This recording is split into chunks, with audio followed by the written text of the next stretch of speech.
It's the day after New Comic Book Day, so let's talk about what I picked up on New Comic Book Day. This is probably the biggest New Comic Book Day all year long so far. Massive week, a lot of that due to delays, books coming out a couple weeks later than they were supposed to. Last week was super light because of some of that, so a lot of it landed this week instead. So we're going to talk about all of that after the intro.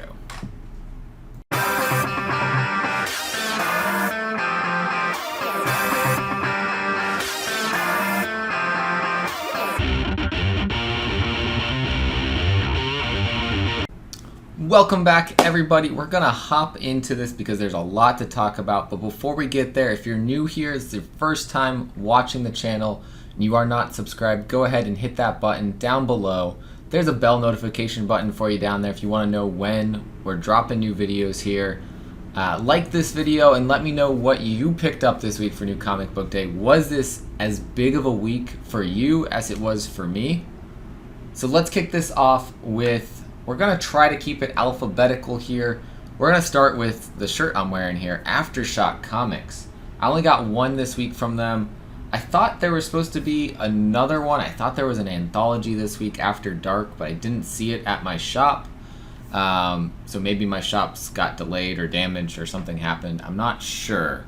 But I did get Cross to Bear #1. I've been looking forward to this one. It's from Marko Stojanovic and Sinisia Banovic. I probably mispronounced both of those names and I apologize. But that is my first pickup from this week.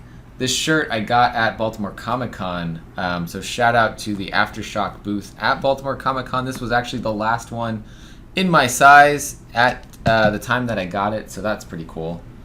Moving on, we've got from AWA Upshot, we got Marjorie Finnegan, Temporal Criminal number 6 of 8. Keeping it moving into the B's, we got Behemoth Comics, the Happy Tank imprint. We've got MFKZ number 5. And so from what I remember, I believe this one is the one that can be read separately from the other issues. It's a new story. It's not anything that's in the movie. So pretty cool issue to be checking out if you haven't been reading MFKZ. And then number 6, I think, is going to wrap up the first story arc of MFKZ.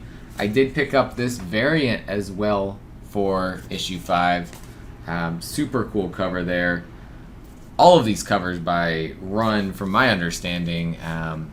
Nobody else doing the main covers on the series. But lots of cool variants out there for MFKZ that some shops have been putting out. Next up, I got 9 Stones issue number 3 here from Behemoth Comics. Also picked up some other covers, the cover B here and the cover C right there.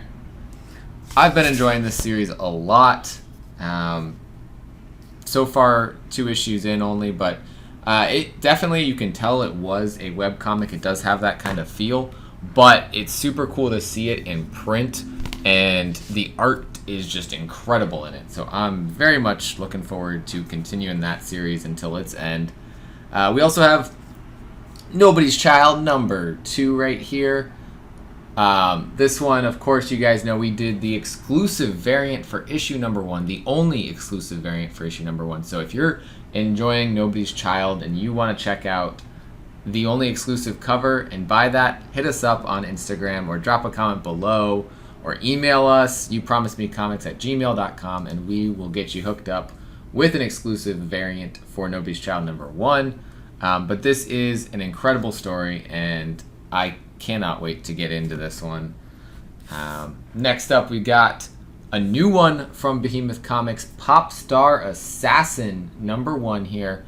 I love that the back of this says, a lethargic trip to the center of American conspiranoia. Yeah, conspiracies and paranoia, that's a good combination. The art on the inside, incredible. I am stoked to read this one. This just looks like a lot of fun. Ed Laval is the writer on this one. We've got Marcelo, let's see, of course, I think that's an S, but Basile on art.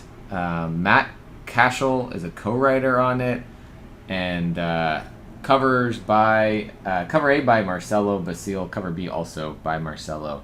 Got a couple different variants in here. I believe this should be the cover B right here. Cover B right there. The cover C right here. For some reason, I don't have a cover D. I thought I was supposed to get all the covers, but my shop might have not gotten the cover D. So I'll have to find out. This is the cover E and the cover F. So gotta hunt down that cover D at some point. But there's the rest of them.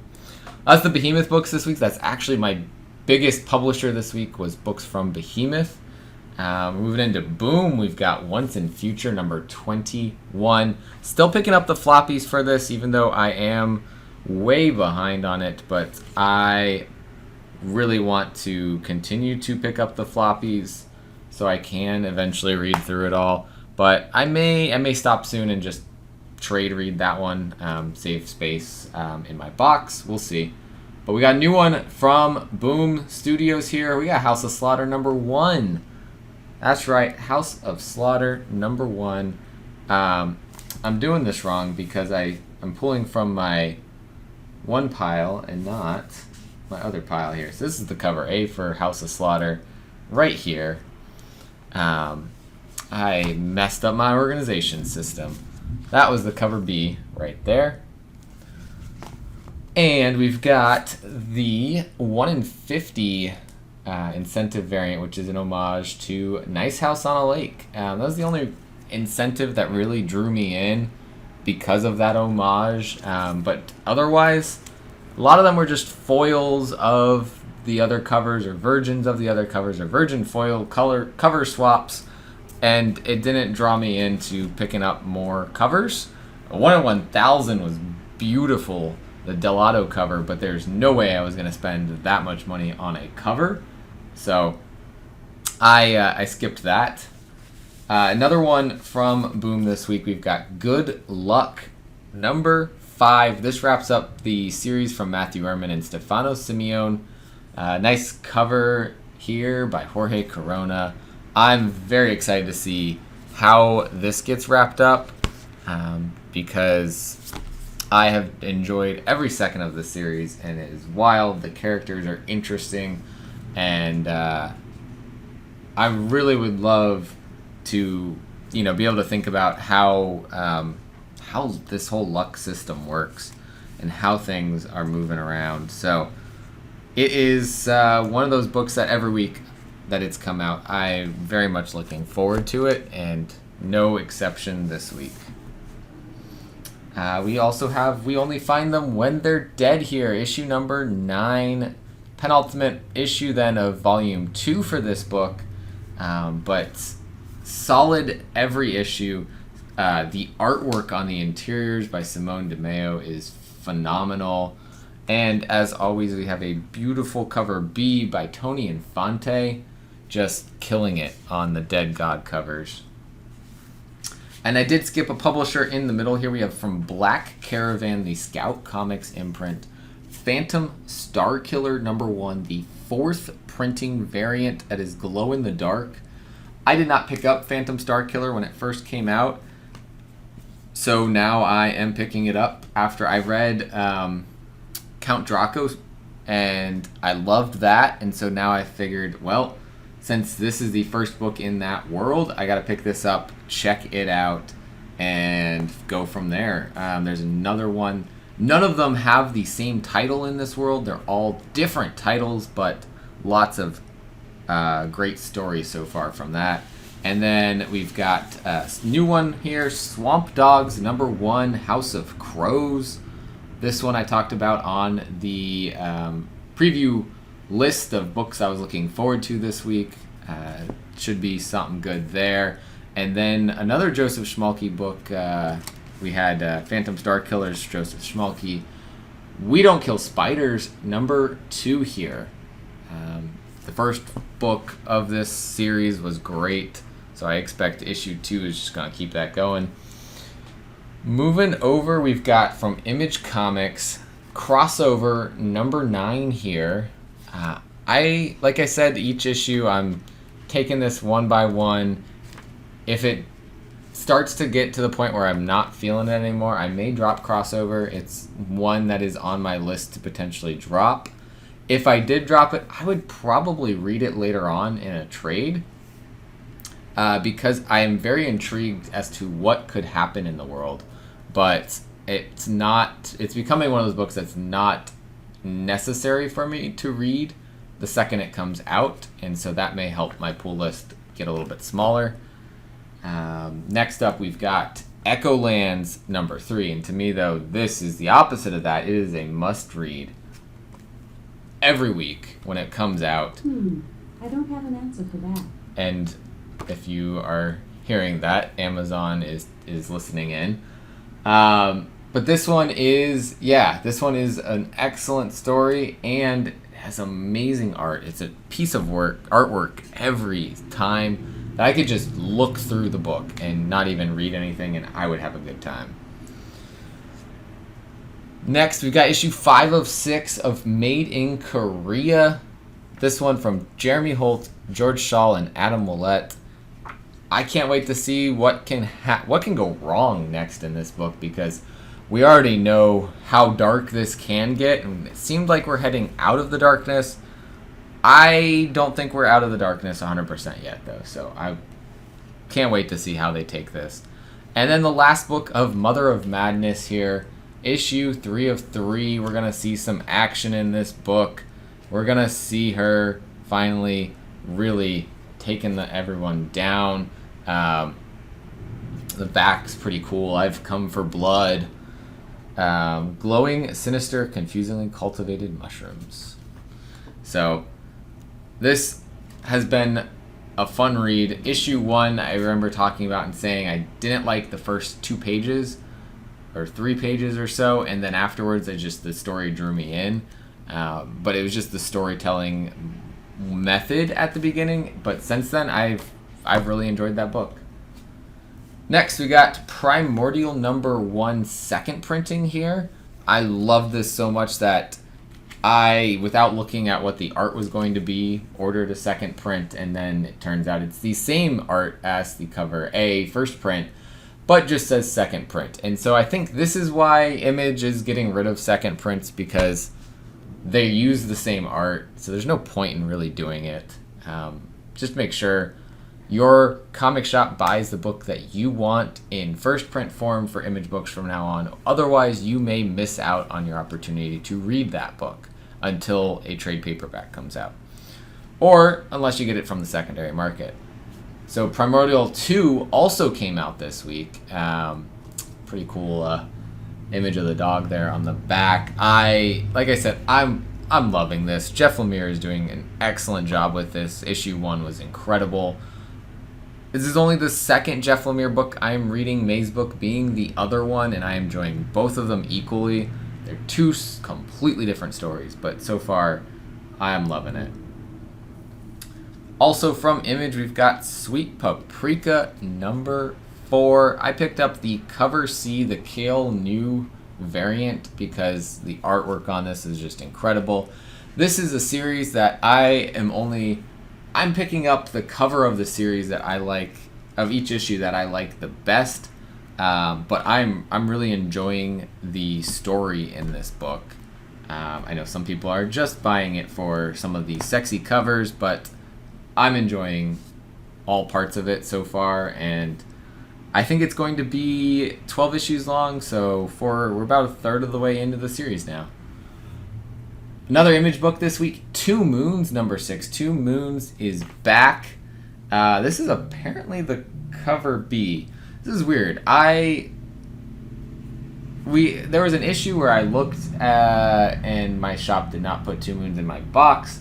Now I'm wondering if it's because they didn't get any cover A's in, and so it didn't trigger them to pull it. Either way, I want to read it. I'm excited to have it now versus later having to wait for it to read it. I loved the first 5 issues of that series, so can't wait to continue it. We also have Vinyl number 5 here. 6-issue miniseries from Wagner, Hilliard, Stewart, and Dukeshire. This has been wild, and I bet this is going to continue to be wild, especially if you take a look at that back cover art there. Compared to the front, things are going down. This looks like it's going to be an insane issue, and I'm here for it. You think I'm just getting indie books, but no. Amazing Spider-Man number 77 here. This issue, we've got Kelly Thompson and Sarah Pacelli writing and drawing this one. So we got the team switch from issue number 75 and 76. Now these two are taken over for these 2 issues, and I can't wait to see what they do, because so far I am really enjoying this new Spider-Man post Nick Spencer era, and I hope it continues. I hope they go back though and stop doing 3 a month and cut it to 2 a month, because 3 a month is quite a lot. But one that's doing once a month and killing it is Daredevil. We got issue number 35 here. This one from Chip Zdarsky. Looks like Landini's doing the interior arts on this one. Stefano Landini with Francesco Mobili. We also have colors by Marcio Menez. But the art does look pretty good inside. I miss Marco Cicchetto's art on every issue. That was a good time when that was going on. But I think we're still getting Marco on the covers, which is nice. 36 is supposed to be the last issue of Daredevil as it is. And then we're going to head into a Kingpin event happening after that, followed by, it appears to be a Elektra Daredevil solo story. So she's here to stay as Daredevil. Something happens that changes her into continuing to be Daredevil, and I'm here for it. Next up, from Source Point Press, Suicide Jockeys number 3 from Ryland Grant, Davy Leon Diaz, and Iwan Joko Triono. Just a fantastic, fun, wild ride here. This one, less action, a lot more introspection into Denver, our main character, who's our washed up suicide jockey fighter of kaiju, and we get a lot more character building with him, with some of the team, and we get them turning to their nemesis, essentially, who was someone who built their own fighting robot things, and that caused troubles for them, and they had to bring down because they were causing destruction. They find themselves turning to her to help them fix what they kind of felt and discovered that is wrong with the world, that something happened causing the world to no longer be as it should. And so the interesting thing about all of that is that ties into some current events in the world. And so I think that's a pretty cool touch there, kind of a commentary on the world itself right now, and how a lot of us don't feel like this is how the world should be. Coming in next, we've got from Vault Comics, Barbaric #1's 4th printing. I had to pick this up just because I love this story. I love the axe, and this is a story I will support no matter what. Any version of it, I will pick it up.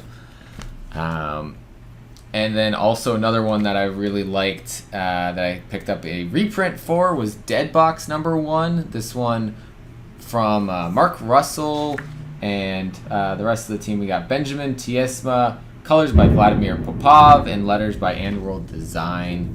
I love this cover too. So if it had been a color swap kind of thing, I probably would have said no, but I love that different cover there. This one, though, it is a little bit of a repeat of cover art. It's got a lot more going on to it. So this is another reprint from Vault, Human Remains #1. I love the pink addition to the cover, but also This one was an immediate, just like Barbaric, like 10 out of 10. Loved the story. I loved how creepy this story gets. It's a lot of fun. If you're wanting to be scared, it's fun in that sense. Not fun in you're gonna have a great time. So lastly, we've got issue 2 of Human Remains. I am so excited to see what happens next in this world of crazy monsters, no emotions, and how that really affects the psyche of these people. I do have 2 other things I picked up. They were free from my shop. We've got from Vortex Comics, Chaos Breaker number 7 and Queen of Skulls number 7. So I did do reviews of issues number 1 and 2 of both of these. I finally was able to get everything else that has come out. So I'm probably going to do a review maybe of 1 through 7 or 1 through 6, depending on where it feels like a story arc ends, and get that posted at some point, because these are cool comics that Vortex is putting out and they're giving them away to the shops for free. Most shops are selling them for $1 or giving them out for free like my shop is. Some are posting them on eBay and saying it's a low print run, $100. I think Midtown had them for a couple bucks when the first ones came out. So check them out. Pretty cool books that are going out from Vortex Comics for free.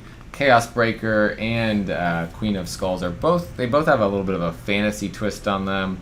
I've been digging Chaos Breaker the most between the 2, but Queen of Skulls was a really cool book in the first 2 issues as well. So I think that's it. Seems like that should be it. Hopefully that's it. That was a lot of books this week. So thank you for watching all this if you're here and listening still. If not, you will never know that I'm saying this. But go subscribe to the channel, like the video, and drop a comment below. Let me know what you picked up this week for New Comic Book Day, what you're looking forward to reading the most, or what you've already read and really loved the most of your reads. Thank you guys for watching this. As always, collect what you love, and we'll catch you next time.